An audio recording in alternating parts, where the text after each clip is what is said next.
Assalamualaikum warahmatullahi wabarakatuh. Salam kemanusiaan. Siamu. Perkenalkan, nama saya Winda Khairia.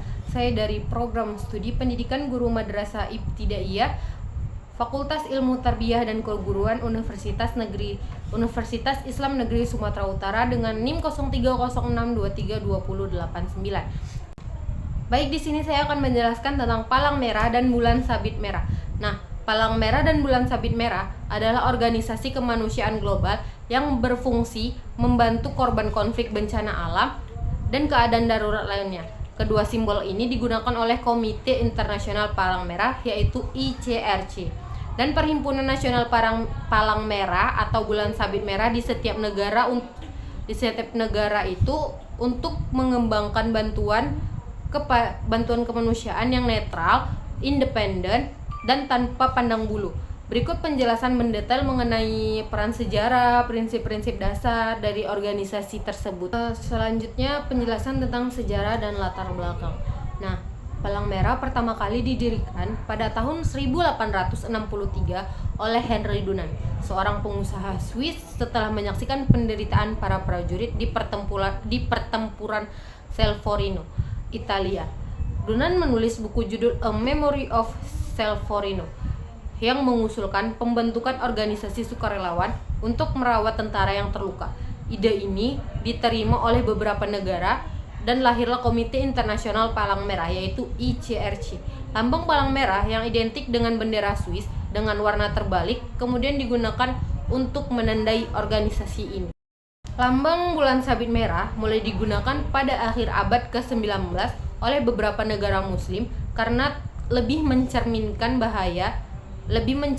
budaya dan agama mereka. Kemudian ICRC mengakui bulan sabit merah sebagai simbol sah di samping palang merah, sehingga organisasi-organisasi di negara-negara Islam lebih nyaman menggunakan simbol tersebut. Yang kedua ada prinsip dasar palang merah dan bulan sabit merah. Gerakan Palang Merah dan Bulan Sabit Merah memiliki 7 prinsip dasar yang menjadi landasan bagi semua kegiatan kemanusiaan mereka.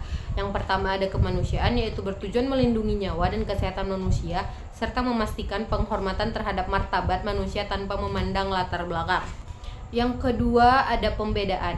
Yang kedua tanpa pembedaan, yaitu tidak membedakan orang berdasarkan kebangsaan, ras, agama, status sosial, atau pandangan politik. Yang ketiga ada netralisasi, yaitu tidak berpihak pada salah satu pihak dalam konflik atau dalam isu politik, ras, agama, dan ideologi.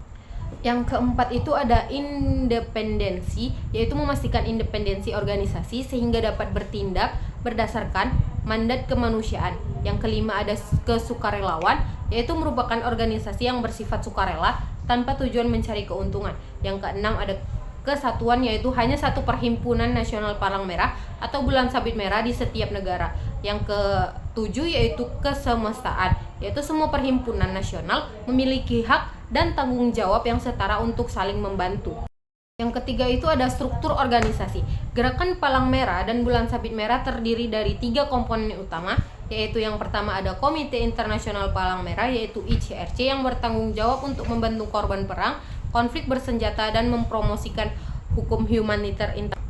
Yang kedua ada Federasi Internasional dan Perhimpunan Palang Merah dan Bulan Sabit Merah atau IFRC, yang berfokus pada bantuan kemanusiaan di luar konflik bersenjata seperti bencana alam dan keadaan darurat kesehatan. Yang terakhir itu ada Perhimpunan Nasional Palang Merah atau Bulan Sabit Merah yang berada di setiap negara yang berfungsi sebagai respon cepat pada tingkat nasional, sering bekerja sama dengan pemerintah setempat. Keempat itu ada kegiatan dan misi. Yang pertama itu ada bantuan darurat, yang termasuk penyediaan makanan, tempat penampungan, perawatan medis, dan bantuan psikologis untuk korban bencana alam atau konflik. Yang kedua ada perlindungan dan advokasi, yang melindungi korban konflik bersenjata seperti tawanan perang, warga sipil, terus pengungsi, serta memantau kondisi mereka sesuai hukum humaniter internasional. Terus selanjutnya itu ada proses promosi kesehatan, menyediakan layanan kesehatan terutama di daerah terpencil yang menjalankan program pencegahan penyakit seperti vaksinasi.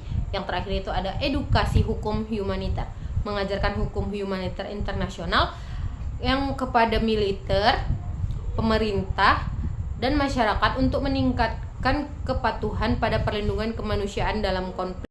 Yang kelima itu ada lambang tambahan. Selain palang merah dan bulan sabit merah, ada lagi satu simbol yaitu kristal merah yang diperkenalkan pada tahun 2005.